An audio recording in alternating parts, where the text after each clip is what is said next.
shell. A round, pink, tender shell, opening and closing, closing and opening. My vagina is a flower, an eccentric tulip. The center acute and deep, the scent delicate, the petals gentle but sturdy. I did not always know this. I learned this in the Vagina Workshop. I learned this from a woman who ran the Vagina Workshop, a woman who believes in vaginas, who really sees vaginas, who helps women see their own vaginas by seeing other women's vaginas. In the first session, the woman who ran the workshop asked us to draw a picture of our own unique, beautiful, fabulous vagina. That's what she called it. She wanted to know what our own unique, beautiful, fabulous vagina looked like to us. One woman who was pregnant drew a big red mouth, screaming, with coin spilling out. Another very skinny woman drew a serving plate with the kind of Devonshire pattern on it. I drew a huge black dot with little squiggly lines around it.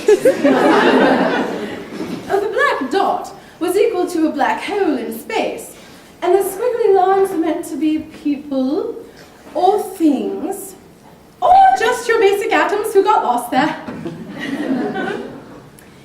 In the workshop, we were asked to look at our vaginas with hand mirrors. Then, after careful examination, we were to verbally report to the group what we saw. I must tell you that up until this point, everything I knew about my vagina was based on hearsay or invention. I'd never really seen the thing. It never occurred to me to look at it. It didn't. My vagina existed for me on some abstract plane. It seemed so reductive and awkward looking at it like we were in the workshop, on our backs, on our mats with our hand mirrors. Why, it reminded me of how the early astronomers must have felt with their primitive telescopes. It was quite unsettling at first, my vagina.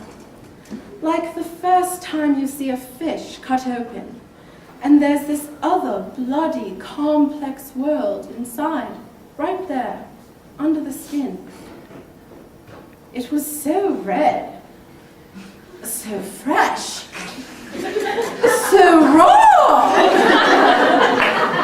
And the thing that surprised me most were all the layers. Layer inside layer, opening up into more layers. My vagina fascinated me. I could not speak when it came my turn in the workshop. I was speechless. I had awakened to what the woman who ran the workshop called vaginal wonder. I just wanted to lie there, legs open, examining myself forever. Why, it was better than the Grand Canyon. Ancient and full of grace. It had the innocence and freshness of a proper English garden. But most surprisingly, it was funny. Very funny. It made me laugh. How it could open and close, Hide and seek. Then the woman who ran the workshop asked how many women had had orgasms. 2 women tentatively raised their hands. I did not raise my hand, but I have had orgasms. I did not raise my hand because they were accidental orgasms. They happened to me. They happened in my dreams, and I would wake in utter splendor. They also happened a lot in water, mostly in the bath. Once in Cape Cod. They happened on horses, on bicycles, sometimes on the treadmill at the gym.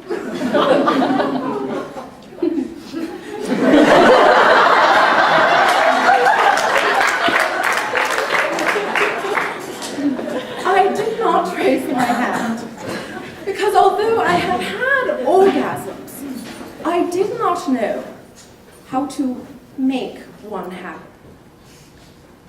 I thought it was a mystical, magical thing. I didn't want to interfere. It seemed wrong getting involved, contrived, manipulative. It felt Hollywood. Orgasms by formula. I thought the surprise would be gone, and the mystery. The problem, of course, was that the surprise had been gone for nearly 2 years. I hadn't had a magical, mystical orgasm in quite some time. And frankly, I was frantic! That's why I was in the workshop. And then the moment had arrived that I both dreaded and longed for.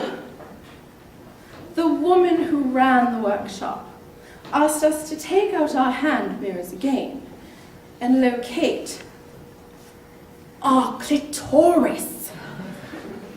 There we were, the group of us women, on our backs, on our mats, searching for our spots, our locus, our reason, and I don't know why, but I started crying. Or maybe it was sheer embarrassment. Or maybe it was knowing that I had to give up the fantasy, the enormous, life-consuming fantasy that someone was going to do this for me. The fantasy that someone was coming to lead my life, to choose direction, to give me orgasms. I could feel the panic rising, the simultaneous fear and terror that I had avoided finding my clitoris, had rationalized it as mainstream and consumerist because I was, in fact, terrified that I did not have a clitoris. Terrified that I was one of those constitutionally incapables, one of those frigid, dead, dry, shut down, bitter, apricot tasting. Oh my God! I lay there with my hand mirror, searching for my spot, reaching with my fingers. And all I could think about was the time when I was 10 and I lost my gold ring with the emeralds at the bottom of the lake. Oh, how I kept diving over and over to the bottom of the lake, running my hands over fish and stones and pebbles and bottle caps, but never the ring, no, never the ring.